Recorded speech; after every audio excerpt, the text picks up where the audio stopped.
আজ এই ভিডিওতে আমি আপনাদের দেখাবো কিভাবে আপনারা আপনাদের ফেসবুক প্রোফাইলটিকে লক করে রাখবেন। ফেসবুক প্রোফাইল লক করলে কি হয়, আপনাদের ফেসবুক প্রোফাইলে কিন্তু বাইরের কেউ ভিজিট করতে পারবে না এবং আপনারা আপনাদের ফেসবুক অ্যাকাউন্টে যে সমস্ত ফটো, ভিডিও আপলোড করবেন সেগুলো দেখতে হবে না। আপনাদের সমস্ত কিছু প্রাইভেট থাকবে এবং আপনাদের প্রোফাইল পিকচারও কেউ ডাউনলোড করতে পারবে না। তো ফেসবুক প্রোফাইল লক করার জন্য আপনারা আপনাদের ফোন থেকে ফেসবুক অ্যাপ্লিকেশনটি ওপেন করবেন। ফেসবুক অ্যাপ্লিকেশন ওপেন করার পরে এবার আপনারা উপরে এখানে ডানদিকে বা বাঁদিকে ৩ টে লাইন দেখতে পাবেন। তো আপনারা ৩ টে লাইনে ক্লিক করবেন। ৩ টে লাইনে ক্লিক করার পরে এইবার আপনারা এখানে আপনার নাম দেখতে পাবেন। তো আপনারা আপনাদের নামে ক্লিক করে আপনাদের প্রোফাইলটি ওপেন করবেন। প্রোফাইল ওপেন করার পরে এইবার আপনারা উপরে এখানে ডানদিকে ৩ টে ডট দেখতে পাবেন। তো আপনারা ৩ টে ডটে ক্লিক করবেন।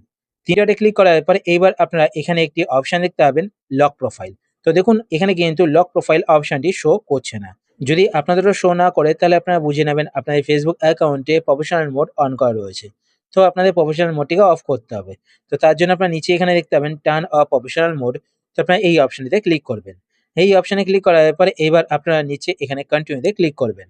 কন্টিনিউতে ক্লিক করার পর এখানে টার্ন অফে ক্লিক করবেন। টার্ন অফে ক্লিক করলে কিন্তু আপনাদের ফেসবুক অ্যাকাউন্টে প্রফেশনাল মোডটি অফ হয়ে যাবে। তারপর আপনারা এখানে ক্লোজে ক্লিক করবেন। ক্লোজে ক্লিক করার পরে এবার আপনারা এখান থেকে একবার ব্যাক করবেন। ব্যাক করার পর আবার আপনার উপরে এখানে ডানদিকে ৩ টে ডটে ক্লিক করবেন। ৩ ডটে ক্লিক করার পরে এবার এখানে দেখুন লক প্রোফাইল অপশনটি কিন্তু চলে এসেছে। তো আপনার লক প্রোফাইলে ক্লিক করবেন। লক প্রোফাইলে ক্লিক করার পর এখানে দেখতে পাচ্ছেন লক ইওর প্রোফাইল। তারপর নিচের দিকে এখানে লক ইওর প্রোফাইলে ক্লিক করবেন। লক ইওর প্রোফাইলে ক্লিক করার পর এখানে দেখতে পাচ্ছেন ইউ লকেড ইওর প্রোফাইল। তো এখানে ওকেতে ক্লিক করবেন। তো আপনাদের ফেসবুক প্রোফাইলটি লক হয়ে যাবে। তো এইভাবে কিন্তু আপনারা আপনাদের ফেসবুক প্রোফাইলটিকে লক করতে পারেন। তো আশা করছি আজকের ভিডিওটি আপনাদের হেল্পফুল হয়েছে। যদি হেল্পফুল হয়ে থাকে তাহলে অবশ্যই এটি লাইক করে দেবেন।